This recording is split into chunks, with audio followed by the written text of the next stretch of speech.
hello. Please have a seat if you. No. Rock and roll is never comfortable.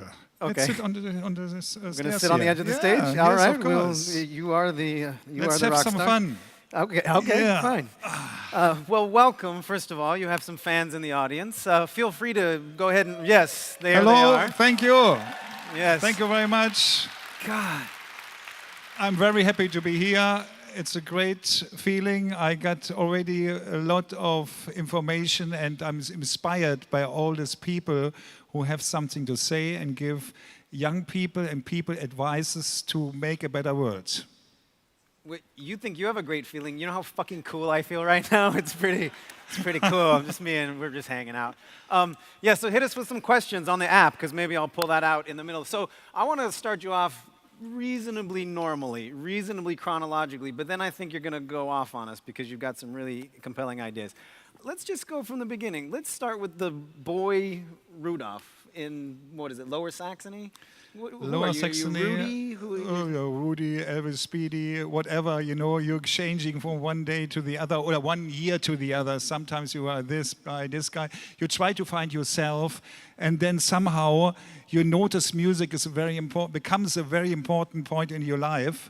And then you think you have to make music and you start to make music and you need people to make music with you. And of course, my philosophy always was when I start to build a band, after I gave my mother the possibility, because she said, Rudolf, please, don't go into music immediately. Please learn the real job. Okay, I became an electrician. I made this, but after I really finished that, I became not directly a musician because I had a family already. I had to make a decision to either become a photographer, a musician, manager, or something else. I was always turning around like a bird cruising around. Where I have to go from here? And then there was a very important moment when my brother came into the band Scorpions. I noticed here is something very special. Now I make a decision, I become a musician. And I think this decision was very, very emotional and it was very important because the problem is mostly that in these days, I'm coming from Saarstedt, it's a very small place in Germany. Rock music came from America, from England. So what I'm doing here, people already came to me and said, yo, Rudolf, don't do this. You know what you want to do when you are 30? I said, it's not important what I will do when I'm 30, important is what I'm doing now. And I want to make myself happy, I want to make a decision, I want to go through it. So how old were you at this point? I was around, when I started a band, 16, but then later on becoming a profi musician. Wait, so at some point you're practicing your guitar in your room in Lower Saxony and, you know, Frau Schenker comes in and says, Rudolf, exactly. Do not go into music. You don't have a future in it. Yeah, and you decide, maybe I'll try electrician. No, I said, yeah, there was nothing left. You know, I want to first, I was an Elvis fan. I want to become a hairdresser. But you know, the hairdresser, when I always passing these hairdresser shops, I saw some very outstanding, very, I don't know, guys who I couldn't find out are girls or boys. So in this case, this whole scenery was not my kind of style. In this case, I said, no hairdresser. And that was the point. I said, no, music is the way. And I was going for it. I was fighting for it. I had always the vision. I was, in these days, already meditating to control myself that I'm not too far out of all of what I want to do.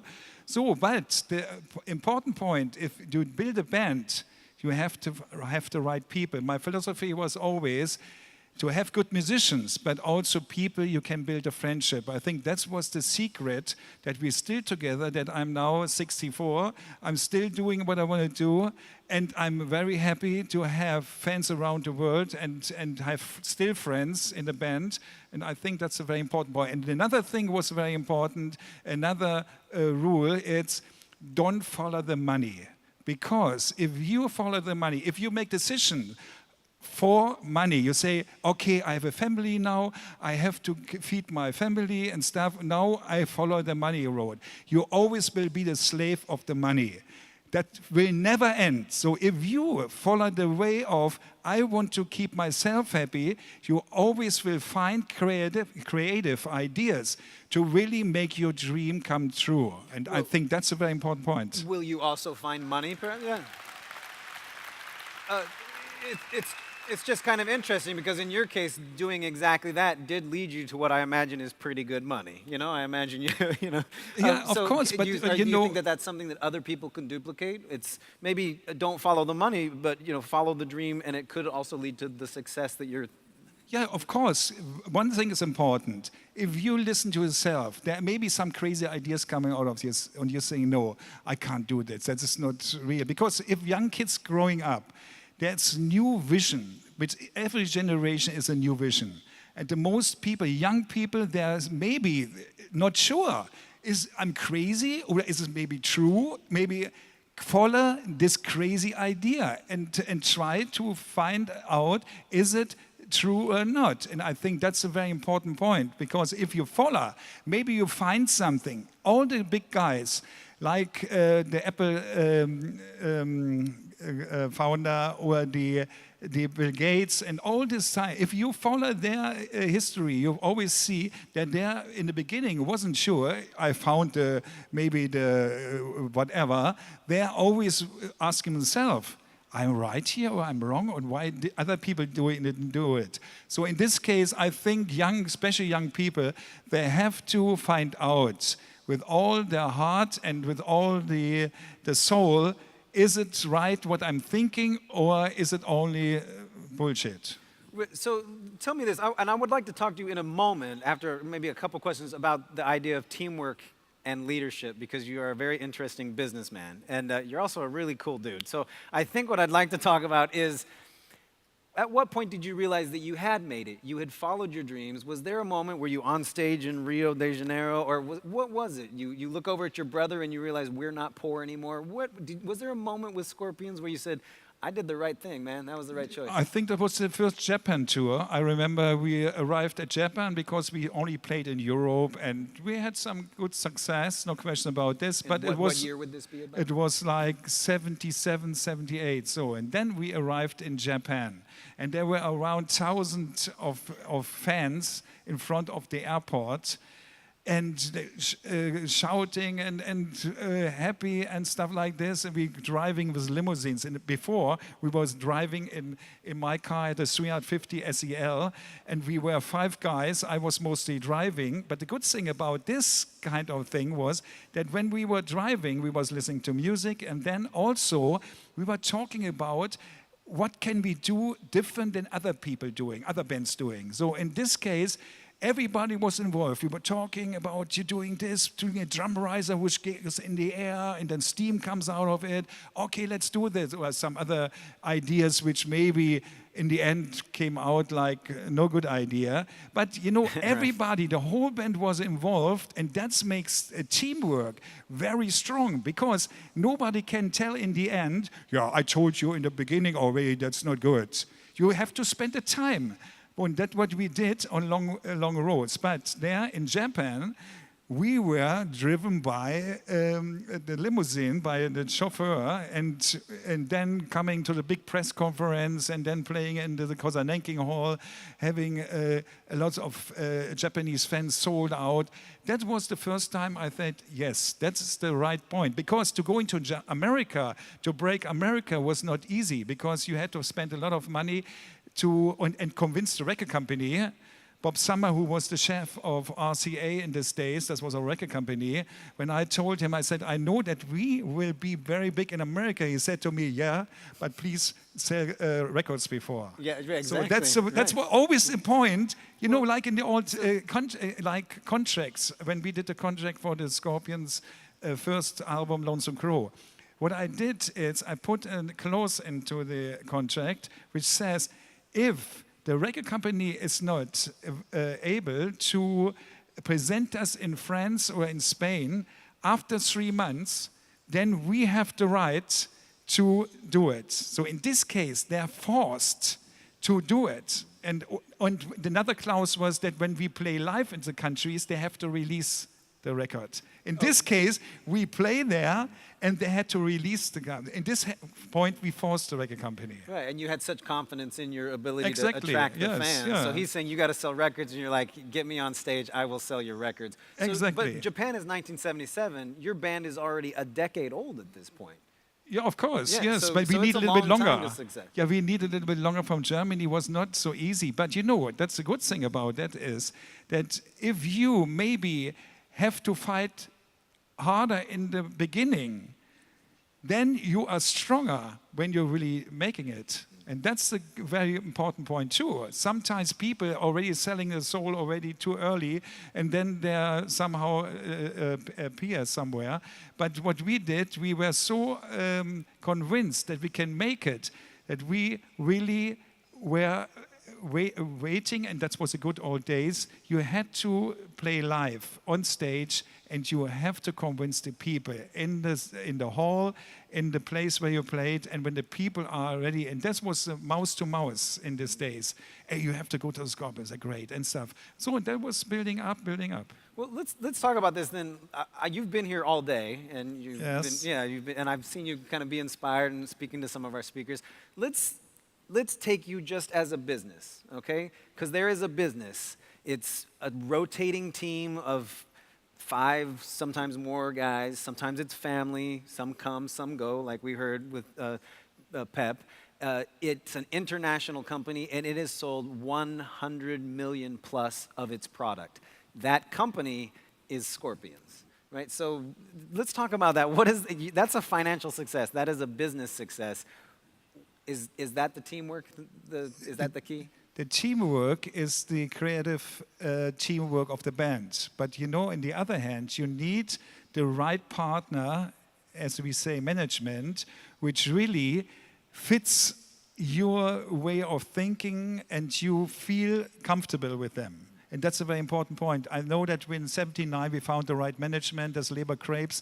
In America they had already people like Aerosmith, Ted Nugent, like AC/DC, and with them we had a great feeling. And that's a very important point. We didn't have to play in clubs in America. We already started in '79 in Cleveland in the big festival and made a tour for 2-3 months with Ted Nugent as an opener, special guest AC/DC. In this case, we could really make it without making the very, let's say, the bad work. You know, we could even jump into the right point. That means we couldn't only make the decision with the management we had already experienced by doing management by ourselves. In this case, we made the right decision for the right manager. You know, it's like you're jumping steps upwards by having experience. Well, experience is one thing, and let's talk about something else. And it's kind of difficult when talking to you because you are a very modest man, actually. There's a lot of talent involved here, isn't there? Or is it? Of course, you have to write the right songs, no question about this. Okay. Okay, that's maybe a possibility of a team like Klaus, the singer, and me, that we had the right ideas, Still Loving You, Wind of Change, Rock Like a Hurricane. I always say the Scorpions are built on 3 soil. There's love, peace, and rock and roll. Love stands for Still Loving You, Baby Boom in France. Then peace, Wind of Change, no question about that, the soundtrack of the most peaceful revolution in the world. And then Rock Like a Hurricane for rock and roll. And that's a great thing for a band. You know, last night we were trying to come up with Lithuanian translations of "Rock You Like a Hurricane." You know, we had one of our interpreters, and they came up with all sorts of things, and they were like, "I will move you like a tornado." I was like, "No, it's got to be hurricane." And they was like, "What's the definition of rock?" And I was like, "If you have to ask, then you can't. You know, it's rock. It's rock." Exactly. Well, let's talk about leadership then. You are the founder of this company that is the Scorpions. Are you the CEO, or were you, or? I don't know. You know, I know that so many people are here who really are into making companies and a part of companies and stuff like this. Rock and roll has a different rule. Maybe in the end, if you look like a loop into it, there's the same strategy, but we see it in a different way. We're hanging loose. I think maybe Facebook is similar to the new generation of people who building like Facebook or other things. They're similar to what we did. We had no plan. We only focusing on the momentum in time. And I think meditation is a very important point, and for everybody who really have to make decision, when I said the young guy has to find out, is my idea crazy or not, is if you start meditation, well, let's talk about that. This deserves its own thing, because I know that you're deeply into this. So let's open up a new topic, really. Yes, okay. And that is, tell us about your spiritual side, which is so strong that you kind of credit your success, and you have written a book. Yeah, of course, that's the point. The important point I wrote a book was that it's called Rock Your Life. It's that I found out, and that's why I'm here, is that young people, sometimes they don't have any vision, they don't know how to go, the whole world is too complicated.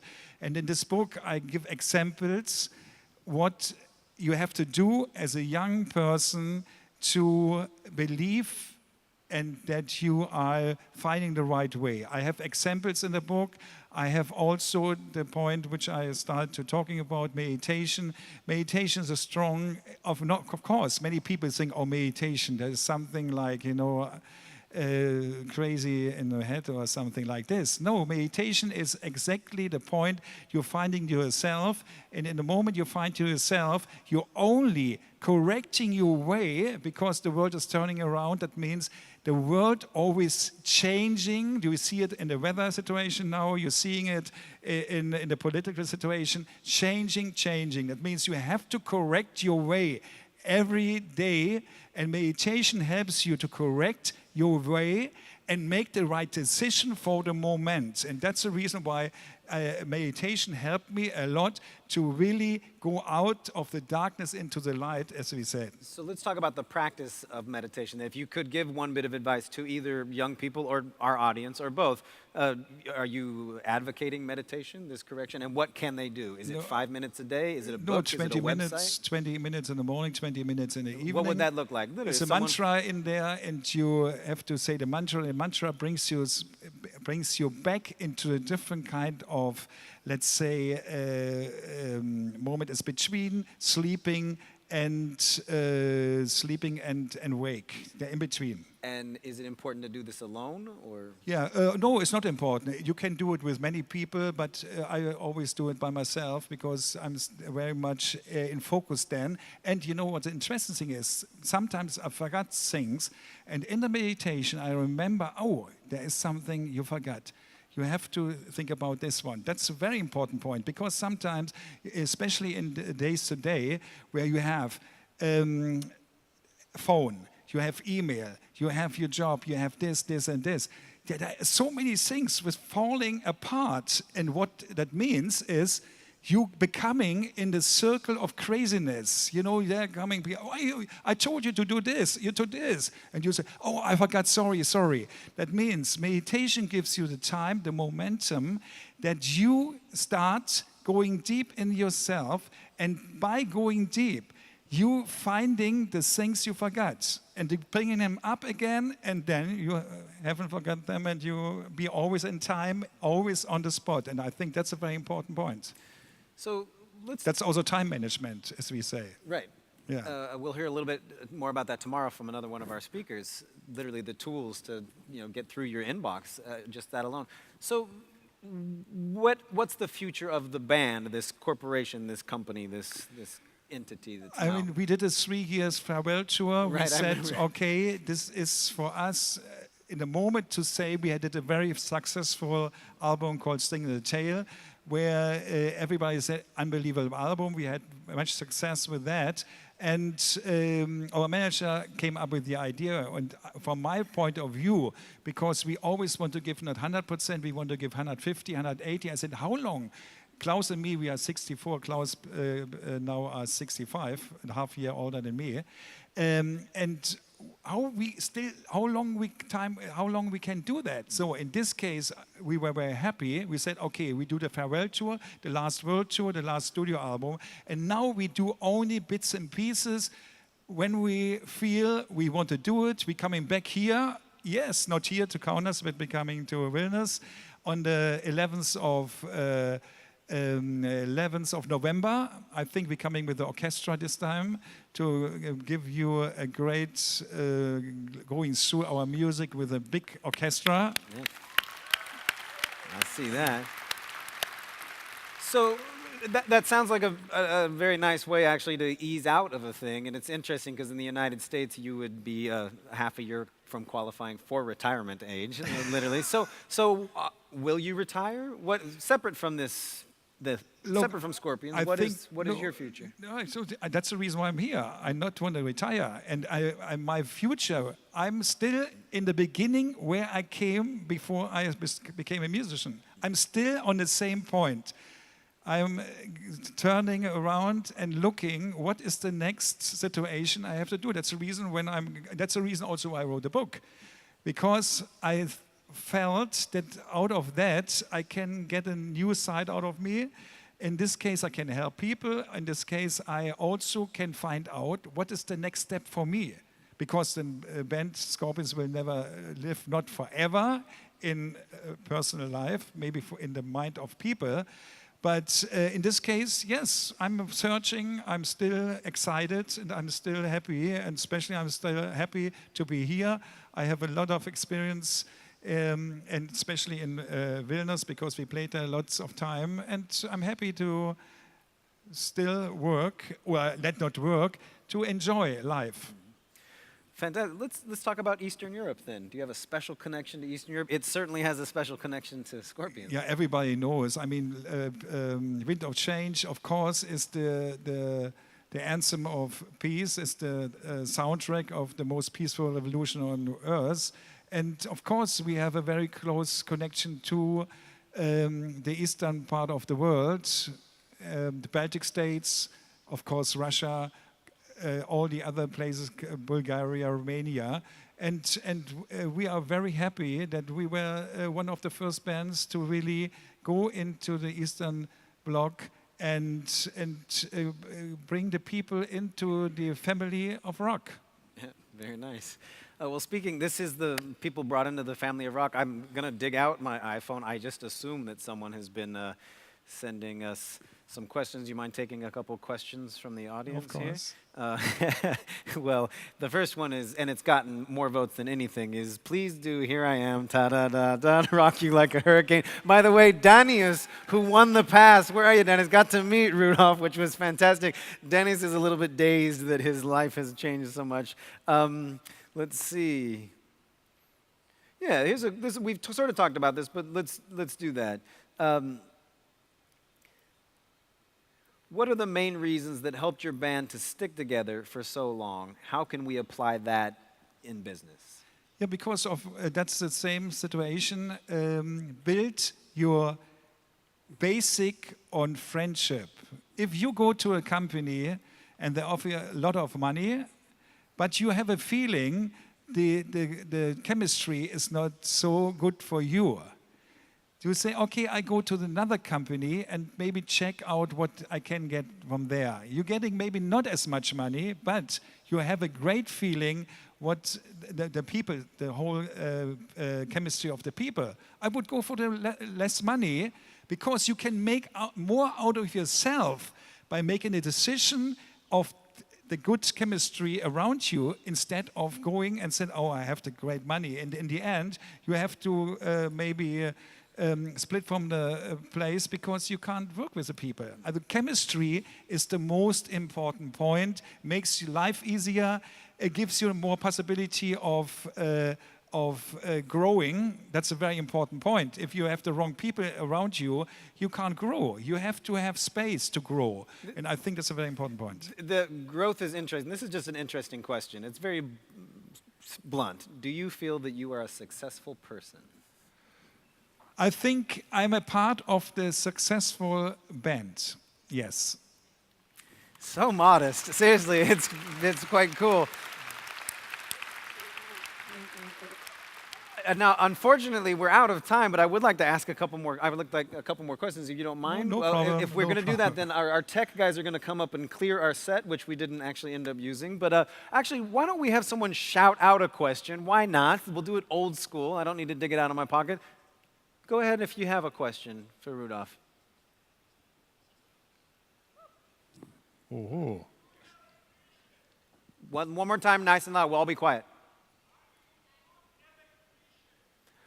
Yeah, the question was, are you a good electrician? And I wondered this too. When you were talking, I was looking at you, I was thinking, like, stuff goes wrong in my apartment, and I fix it or I don't. But when stuff goes wrong in your apartment... You believe it or not, in the moment I made a decision, I become a professional musician, I know immediately I never will do this work again. And you just don't. You just don't do it, right? That's a point. You don't even change a light bulb, right? You're like, no. I made the decision, right? Yeah. I guess that's one benefit. Did anybody have another question? You're going to have to be real loud because it's quite hard, but I like the idea. Hold on just a second. Right down here. The book. The book is Rock Your Life. It's was released in Russia, I think, 1.5 years ago. It's in Russian, translated. I want to know what Rock Your Life is in Russian. Do our Russians know? What is it? Rock твой жизнь. What? Я американец, okay? Мы все говорим по-русски. Рок любви и счастья. Rock любви счастья. Yeah, nice. Thank you. Are you making that up, or that's the actual? You're like, I read the thing. Yeah. So, what is the message? If there's one message of the book, or again, to young people or to business conferences. Yeah, make something out of your life. Very easy. Rock your life means exactly make something out of your life. Go, because life is a journey. Life is not hanging in front of a TV. Better is to do something out of your life. You don't have to maybe, many people think success is, making much money and being this and this. Success means that you have to find the right balance between your career and your family life. You have to always find out the right balance. If you make the right balance, then you have no trouble in your life. If you going too much in the career situation, you will have problems with your family. So if you go too much in the family, you will have problems with your career. So in this case, there is a situation which tells possibilities of what to do when you want to make a happy life. And I think that's the message. Have a happy life with a great career and with a great family life. That's what it is. Yeah. Nice message. I want to go out with one more question. I just kind of like it. You are modest, and we have been doing this. Danny has sang this song. This is a pretty good way of phrasing this question. How did you come up with such a cool riff like Rock You Like a Hurricane? It's much better than Smoke on the Water. And Smoke on the Water is a very good riff. Yeah, so, take us back. So, I mean, I think we all wonder, when you're sitting there and you come up with that, do you go, oh, yeah, that is cool? Or do you go, I wonder if that's... How did that happen? And this is the final question. So. It's the number 3 now in the riff charts. But anyway, the interesting thing is I bought a house. I want to buy a car. That's a funny story. I want to buy a car. I came from the Blackout Tour 82 back home, and it was successful after Klaus lost his voice. I had to go to operation. Then we had a Blackout Tour, and so came back home, and I want to have a sports car, a Mercedes SLC. Was the title of the car. So, and I found somebody who said, I have one, and he came over and said, here, how you like the car? I said, the car is great, but I don't like the color. So then he said to me, do you have a house yet? I said, no, I don't have a house. He said, I have something for you outstanding. I said, okay, let's go there. We went there. The house was really outstanding. So in this case, I bought this house. So in this house, I was going in. I had not the money in this time, but I tried to fix it with some good connections to the bank was helping and stuff like this. And the first thing, I remember there was no furniture in one of the rooms, but the sound was great, because if you have no furniture in the room, the echo, the reverb is very good. So And the first song I was really playing there, the riff, a little small amplifier was there, was like ba-da-dam, ba-da, ba-da, ba-ba-da. So this was the situation. In this case, I bought a house. It was helping me write a great song. In this case, I was happy. Wait, do you still have that house? No, I moved 500 meters by air to another place because this other house was a little bit more in the more quiet backyard, surrounded by 2 rivers, and I changed this. But anybody can buy a quiet house by a river. You had a magic house that gave you guitar riffs in one of its I know, rooms. but you right know- now there's a 13-year-old girl going, yeah, I want to rock, you know. Well, thank you very much. Ladies and gentlemen, Rudolf Schenker. Thank you. Spasiba. Thank you. Thank you. Danke.